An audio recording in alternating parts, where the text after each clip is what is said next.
A financial political crisis as a consequence of excessive debt, unfunded liabilities, spending, bailouts, and gross discrepancy in wealth distribution going from the middle class to the rich. No good has ever come from granting monopoly power to the state to use aggression against the people to arbitrarily mold human behavior. Such power, when left unchecked, becomes the seed of an ugly tyranny. Don't look now, but Paul the Apostle has just wandered into the desert. Not the biblical Paul, the political Paul. But you'd have a very hard time distinguishing between the two, since Ron Paul's supporters also have darn near religious fervor for their enlightened leader. And why not? The former Texas congressman and presidential candidate single-handedly galvanized a nation to think that libertarianism isn't a crazy science. In Washington, it's about basic math. Money in, money out. A lot more money going out than coming in. A bad combination. And before anyone, and I have covered everyone, Ron Paul was first bemoaning its disastrous consequences. Yeah, even before that guy, Ross Perot. He joins me now on the phone for his first interview now as a former congressman. Welcome, sir. Very good to have you. Thank you, Neil. Nice to be with you again. At the risk of sounding smarmy and disingenuous, Congressman, I think you are among the smartest, sharpest, and most prescient public officials I have ever had the honor of speaking to. Now, I know against the cast of characters you've worked, that might not sound like a compliment, but it is.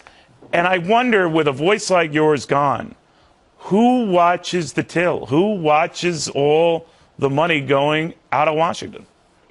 Well, I think there'll be many, and if I did any good at all, there should be quite a few. And I think there are. I had a hard time seeing them, Congressman, for that budget deal. Well, how often do you see 15 people voting against the speaker, or at least 12 good Republicans? Good point. I mean, that means, you know, we used to say if we got 100 spontaneous phone calls in a congressional office, that meant there were about 2,000 people who were really thinking about it. And so if there's a couple congressmen who are frustrated with the system right now, that means we're a lot more congressmen that just didn't want to stand up and say so. No, it's there, and I try to be the optimist, but I don't find that optimism in Washington. And as you have pointed out so often, is that I get some encouragement, from the college campuses, and therefore I'm not a pessimist because I think they're willing to listen, they're idealistic, and they know what they're inheriting. So therefore, I think that we can pull out of this. But not with the current crop of politicians in Washington. Attitudes have to change, and that's what I work on, changing people's opinion. And I think to some degree I've had a little bit of success. Well, I think you have, Congressman. What I found interesting covering this last presidential race so much is that you respected people's intelligence, and the proof was during the primary and caucus process. Your comments on each election night were electrifying. Only you could get standing cheers and whoops from college kids, and you were talking about money supply and the Federal Reserve. And I have been trying my entire career to do that, Congressman, and I had the benefit of a prompter. You didn't. So hope springs eternal that this sticks and this measures and gets people galvanized. Here's my worry, though, Congressman. I look at these public opinion polls where people say, leave the spending alone, zap the rich, leave my Medicare alone, leave my Medicaid alone, leave my Social Security alone. Others saying, leave defense alone, just tax the rich. And I'm beginning to wonder whether we've gone from a country where supposedly the era of big government was over to maybe the era of big government is back. Well, it never left, I don't think. I mean, there was talk of it. But, I think the attack on the rich, and people have pointed out quite frequently, that if you tax the rich, and took all their money, it only finances government for a very short period of time. Right. So in my farewell speech, I made this point that so many who advocate, taxing the rich, it's sort of envy. Envy is driven by destroying the people who are successful, not really helping the people. It doesn't help obviously the people you take the money from, but it doesn't help the people who's taking it. I mean, does it create a more vibrant economy? Does it increase our economic activity?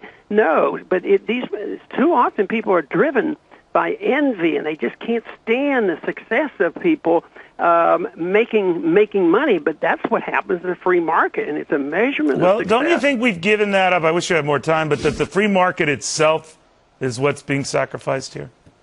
Oh, I think so. And, of course, I've been arguing that's been sacrificed Yeah. a long time ago. I remember getting really criticized by somebody who was criticizing capitalism and how terrible this capitalism was. And I came back, but we don't have capitalism. We don't have Yeah. free markets. We have fixed interest rates. We have intervention. We have overplanning, overspending, deficit. That's not what happens in a free market. A free market is designed quite differently. So I resent the fact when they blame the problems that we have. We've just had all these extremists believing in laissez-faire capitalism, and that's why Yeah. we have this mess. They're wrong on that, and I'm trying to change people's minds regarding that issue. Well, keep at it, young man. Ron Paul, I want to thank you. Last time you were here, I had a viewer tell me, Neil, when he leaves Washington, you should have him be your co-anchor. I immediately shot an email back. No, I don't believe in any co-anchor who would make me look bad. Congressman, thank you very much. Well, have me back someday. I will. Ron Okay. Paul. Thanks.